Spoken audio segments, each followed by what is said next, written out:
Atenção, está no ar a Rádio Libertadora. Assim sendo, declaro vaga a presidência da República. Começa agora o Hoje na História de Ópera Mundi. Hoje na História, 2 de novembro de 1968. Negociações de paz para o Vietnã começam a avançar. Em 2 de novembro de 1968, as negociações de paz entre as partes envolvidas na Guerra do Vietnã, que haviam começado em abril em Paris, estavam estancadas. A delegação do Vietnã do Sul não aceitava que a Frente de Libertação Nacional, o Vietcong, participasse das reuniões em pé de igualdade, sentando-se à mesa simetricamente com os Estados Unidos, representados pelo secretário de Estado Henry Kissinger. A intransigência estava prestes a levar os esforços de paz a um fracasso. A solução para o impasse foi dada pelo general Le Duc Tho, negociador pelo Vietnã do Norte, que a negociação ocorresse em uma mesa circular.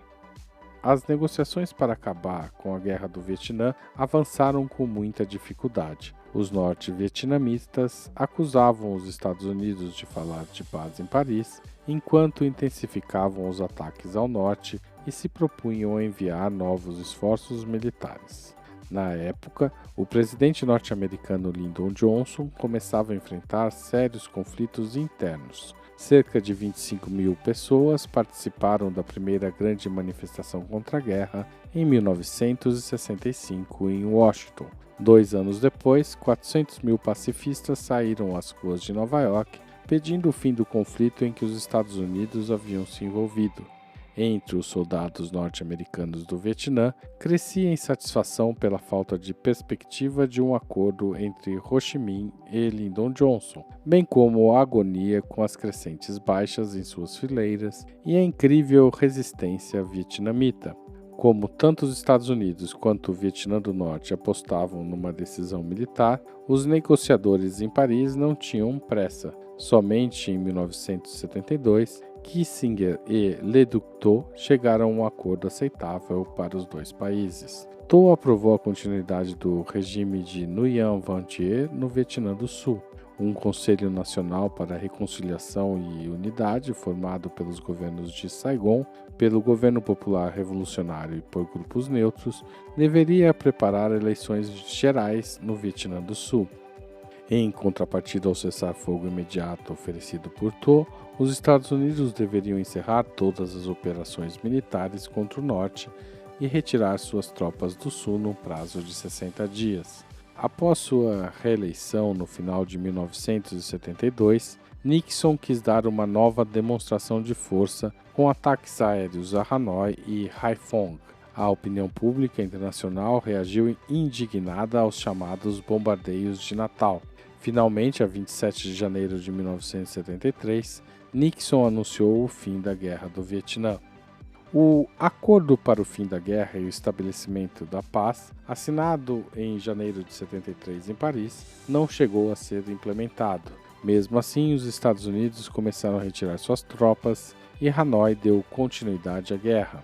Na manhã de 29 de abril de 1975, o secretário John Schlesinger anunciou o fim daquela que foi a maior operação de resgate por helicópteros da história, o que ocorreu em meio a uma atmosfera de completo caos e medo, com multidões lutando desesperadamente por lugares limitados nas aeronaves americanas. Corria-se contra o relógio enquanto os tanques do general Von Nguyen Giap forçavam as entradas e as defesas nos subúrbios da cidade de Saigon.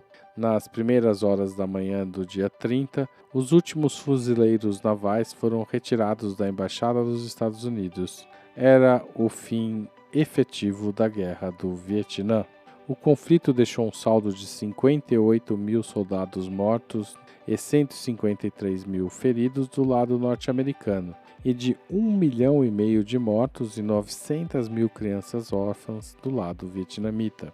Os Estados Unidos, que gastaram cerca de 200 bilhões de dólares no conflito, sofreram no Vietnã a maior derrota militar de sua história.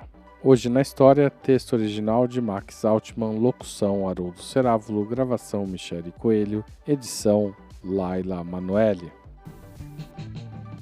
Você já fez uma assinatura solidária de Opera Mundi? Com 60 centavos por dia, você ajuda a manter a imprensa independente e combativa. Acesse www.operamundi.com.br/apoio.